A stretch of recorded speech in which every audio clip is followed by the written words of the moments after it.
കേന്ദ്ര ഗ്രാമീണ തൊഴിലുറപ്പ് പദ്ധതിയുമായി ബന്ധപ്പെട്ട വളരെ പ്രധാനപ്പെട്ട അറിയിപ്പുകളാണ് ഇന്നത്തെ വീഡിയോയിൽ. മഹാത്മാഗാന്ധി ദേശീയ ഗ്രാമീണ തൊഴിലുറപ്പ് പദ്ധതി കേന്ദ്ര സർക്കാർ അവസാനിപ്പിക്കുകയും പകരം കേന്ദ്ര സർക്കാർ നടപ്പിലാക്കുന്ന പുതിയ VBG റാംജി പദ്ധതി ഈ മാസം 1-ാം തീയതി മുതൽ പ്രാബല്യത്തിൽ വരികയും ചെയ്തു. ഈ പദ്ധതിയുമായി ബന്ധപ്പെട്ട പല ആളുകൾക്കും വലിയ രീതിയിലുള്ള സംശയങ്ങളാണ്.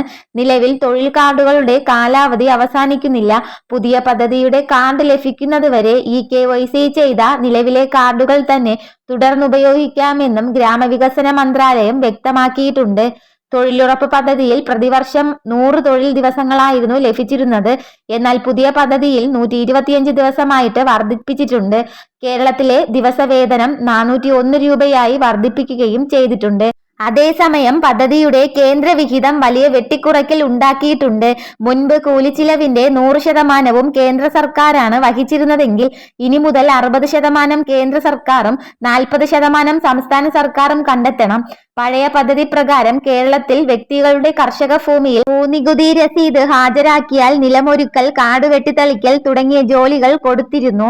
VBG റാംജി പദ്ധതിയിൽ സ്വകാര്യ വ്യക്തികളുടെ കൃഷിഭൂമിയിലെ ഭൂവികസന ജോലികൾ അനുവദിക്കില്ല എന്നുള്ളതാണ് ഏറ്റവും വലിയ മാറ്റം. പകരം ജലസംരക്ഷണ പ്രവർത്തനങ്ങൾക്ക് മാത്രമായിരിക്കും മുൻഗണന.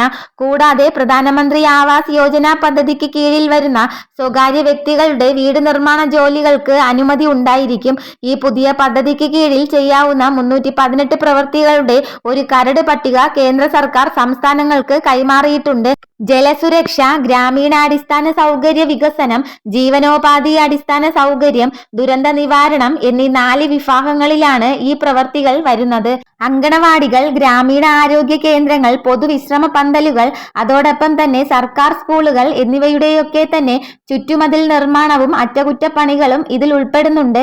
കൂടാതെ കനാലുകളും ഓവുചാലുകളും വൃത്തിയാക്കൽ, മണ്ണിടിച്ചിൽ തടയുന്നതിനുള്ള ഭിത്തികൾ, അതുപോലെ തന്നെ തണ്ണീർത്തട സംരക്ഷണം, മഴക്കുഴികൾ, കുഴൽക്കിണർ പുനരുദ്ധാരണം, വനവൽക്കരണം, കാട്ടുതീ അണയ്ക്കൽ, ഗ്രാമീണ റോഡ് നിർമ്മാണം എന്നിവയും ഈ പട്ടികയിലുണ്ട്. മാലിന്യ സംസ്കരണത്തിലൂടെ വരുമാനമുണ്ടാക്കുന്ന പദ്ധതികളും ഇതിന്റെ ഭാഗമാണ്. മറ്റൊരു പ്രധാനപ്പെട്ട അറിയിപ്പ്, രാജ്യത്തെ കർഷകർക്കും കാർഷിക സംരംഭകർക്കും വലിയൊരു ആശ്വാസവും പിന്തുണയും നൽകുന്ന അഗ്രികൾച്ചറൽ ഇൻഫ്രാസ്ട്രക്ചർ ഫണ്ട് കാർഷിക മേഖലയിലെ അടിസ്ഥാന സൗകര്യങ്ങൾ വികസിപ്പിക്കുന്നതിനായിട്ട് കേന്ദ്ര സർക്കാർ ആവിഷ്കരിച്ച ഈ പദ്ധതിയിലേക്ക് അപേക്ഷിക്കുവാനുള്ള അവസാന തീയതി 2026 സെപ്റ്റംബർ 30 വരെ നീട്ടിയിരിക്കുകയാണ്. 2 കോടി രൂപ വരെയുള്ള വായ്പകൾക്ക് പരമാവധി 7 വർഷത്തേക്ക് 3% പലിശ സബ്സിഡി ലഭിക്കും എന്നതാണ്. ഇതിലൂടെ സാധാരണ പലിശ നിരക്കിൽ നിന്നും വലിയൊരു ഇളവ് കർഷകർക്ക് നേടിയെടുക്കാനായിട്ട് സാധിക്കും.